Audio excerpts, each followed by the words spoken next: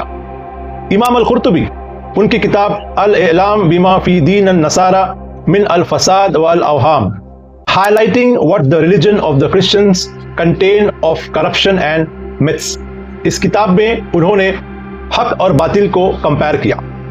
شاہ عبد العزیز دہلوی، جو کہ شاہ ولی اللہ دہلوی کے بیٹے ہیں، انہوں نے کرسچن مشنریز کے ساتھ مناظرے کیے۔ ایک بہت ہی انٹرسٹنگ انسیڈنٹ ایک کرسچن مشنری اور شاہ عبد العزیز جو کہ شاہ ولی اللہ کے بیٹے ہیں ان کے بارے میں ریکارڈ کیا گیا ہے کلامت عزیز میں۔ تو ہمیں پتہ چلتا ہے کہ ان سب اسکالرس نے بائبل کو اسٹڈی کیا اور انہی کے کتابوں سے دلیل دے کر اسلام کو ڈیفینڈ کیا۔ الحافظ ابن حجر العسقلانی رحم اللہ نے ایک بہت اہم اصول واضح کیا ہے، فتح الباری والیوم نمبر 13 پیج نمبر 525-526۔ وہ کہتے ہیں یہ جائز ہے کہ بائبل کا مطالعہ کیا جائے، خاص کر جب کسی مخالف کو جواب دینا ہو۔ ابن تیمیہ رحم اللہ کا انالیسس، مجموع الفتاوی والیوم نمبر 4 پیج نمبر 109-110۔ وہ کہتے ہیں اگر اہل کتاب میں سے کوئی اپنی زبان میں اپنی کتابوں کا علم رکھتا ہو اور اسے عربی میں ترجمہ کر سکتا ہو تو یہ ڈسکشن اور مناظرے کے لیے مفید ہو سکتا ہے۔ حنبلی فقہ میں ایکسپلین کیا گیا ہے، مطالب اولی النوحہ والیوم نمبر 1 پیج نمبر 607-608، اس میں آتا ہے ایسے شخص کے لیے جو قرآن اور سنہ میں مہارت رکھتا ہو، عقیدے میں مضبوط ہو اور دلیل دینا جانتا ہو، اس کے لیے غیر مسلمانوں کی کتابوں کا مطالعہ جائز ہو سکتا ہے، مقصد یہ ہو کہ وہ ان کے گمراہ کن یعنی مس لیڈنگ آرگیومنٹس کا رد کر سکے۔ شیخ ابن باز کا انالیسس، اگر کوئی اسکالر اسلام کا گہرا علم رکھتا ہو تو اس کے لیے بائبل کا مطالعہ جائز ہے۔ شیخ ابن عثیمین کا نظریہ، جو طالب علم اتنا علم رکھتا ہو کہ وہ حق اور باطل میں فرق کر سکتا ہو، اس کے لیے بائبل کا مطالعہ کرنا جائز ہے. Ruling of the standing committee for academic research and issuing فتواز. پہلے نازل شدہ کتابیں، ان میں اللہ نے خود بتایا ہے کہ ان میں تحریف یعنی ڈسٹورشن ہوا ہے، اس لیے عام مسلمان کے لیے ان کتابوں کا مطالعہ کرنا جائز نہیں ہے، سوائے اس شخص کے جو علم میں مہارت رکھتا ہو اور ان کتابوں کی غلطیوں اور کانٹراڈکشنز کو ہائی لائٹ کرنے کے لیے ان کا مطالعہ کرتا ہو. تقابل مذاہب بدعہ نہیں ہے بلکہ سنت سے ثابت ہے. یہ بات بہت واضح ہے کہ سب سے بہترین مسلم اسکالرز نے ہمیشہ تقابل مذاہب کا سہارا لیا ہے تاکہ لوگوں کے گمراہ کن عقیدوں کا جواب دیا جا سکے. اسپیکرز جو انٹرفیتھ ڈائیلاگ میں حصہ لیتے ہیں اگر بائبل سے حوالہ دیتے ہیں تاکہ اہل کتاب کی گمراہی واضح ہو تو یہ نہ صرف جائز ہے بلکہ ریکمینڈڈ عمل ہے. تقابل مذاہب نہ کوئی بدعہ ہے نہ ہی وہ حرام ہے بلکہ اس کی بنیاد قرآن اور سنت میں موجود ہے. تقابل مذاہب کا یہ ویڈیو ایوریل اے پاول کی کتاب کا ذکر کیے بنا ادھورا رہے گا. Muslims and missionaries in pre mutiny India by Averil A Powell. یہ کتاب کمپیریٹیو ریلیجن یعنی تقابل مذاہب کے حوالے سے ایک بینچ مارک اکیڈمک ورک ہے. اس کتاب میں ان ڈسکشنز اور ڈیبیٹس کا ذکر ملتا ہے جو مسلم اسکالرز نے 19ویں صدی کے دوران کرسچن مشنریوں کے ساتھ کیے تھے. Muslims and missionaries in pre mutiny India, author Averil A Powell, published by راؤلے press limited UK, based on the author's PhD thesis at SOAS University of London. یہ کتاب 19ویں صدی کے برٹش ہندوستان میں ہونے والے مسلم کرسچن انٹرفیتھ ڈائیلاگز کا analysis کرتی ہے، خاص کر ان ڈیبیٹس کا جو کرسچن مشنریز اور مسلم اسکالرز کے درمیان ہوئے، جیسے ریورنڈ کارل فونڈر اور ان کی کتاب میزان الحق، مولانا رحمت اللہ کیرانوی اور ان کا جواب اظہار الحق، the great Agra debate of 1854 اور ایسے بہت سے پبلک ڈیبیٹس جس کی وجہ سے تقابل مذاہب کو ایک سٹرکچرڈ علم بنایا گیا اور بہت سے اسپیکرز نے تقابل مذاہب کو اپنے ریلیجیس ڈسکشنز اور ڈیبیٹس میں استعمال کرنا شروع کیا. ایوریل اے پاول کی کتاب Muslims and missionaries in pre mutiny India اصل میں ان کی PhD تھیسس پر مبنی ہے جو انہوں نے school of oriental and African studies SOAS university of London میں کمپلیٹ کی تھی. تھیسس کا ٹائٹل تھا contact and controversy between Islam and Christianity in northern India 1833 to 1857, the relations between Muslims and Protestant missionaries in the northwestern provinces and out. یہ research 19ویں صدی کے ہندوستان میں مسلم Christian dialogues, debates اور missionary دعوت کے حوالے سے ایک پائنیئر اکیڈمک ورک ہے. پاول نے اردو، فارسی اور مشنری آرکائیوز کا مطالعہ کر کے ایک ایسی کتاب لکھی ہے جو کمپیریٹیو ریلیجن اور انٹرفیتھ پولیمکس کے اسٹوڈنٹس کے لیے مسٹ ریڈ بن گئی ہے. ایوریل اے پاول اینالائز کرتی ہیں کہ کس طرح شروعاتی طور پہ مسلمانوں کا جواب کمزور تھا کیونکہ ان میں کرسچینٹی اور بائبل کی تفسیر یعنی ایکسیجسس کی ڈیپ سٹڈی نہیں تھی.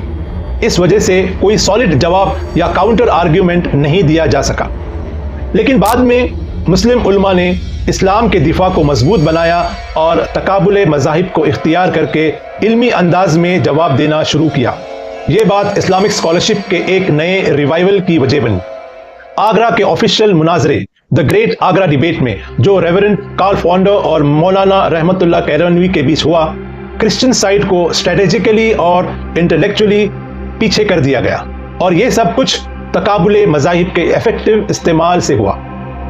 کمپیریٹیو ریلیجن کا اصل مقصد یہ ہے کہ ہم ایک دوسرے کے ساتھ بھلائی میں تعاون کریں اور دونوں طرف کے فیتھ، ٹیچنگز اور ہسٹری کا علم حاصل کر کے ایک دوسرے کے بارے میں غلط فہمیوں کو دور کریں.